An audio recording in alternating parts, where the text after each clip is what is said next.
където и да си в живота в момента. Няма значение дали богат, дали беден. Няма значение. Ти си там, защото трябва да си там, човек. Сега, защото сега трябва да си там.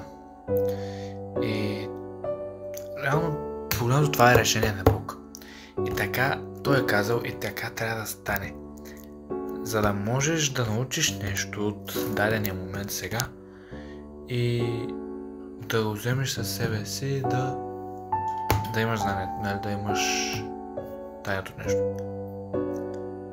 Тия, които се трудят и мъчат, ще получат всичко накрая. Каквото е нужно и писано ще се случи. Така че няма да имаш най-трудния живот завинаги.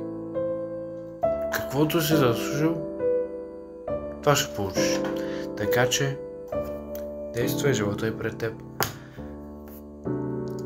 Давай, бачкай. В смисъл, мачкай. И не дей да се садваш, защото живота е труден и нищо за момента не ти върви.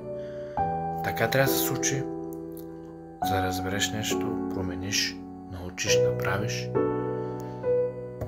Бог знае, Бог така прави, Бог знае всичко. Бог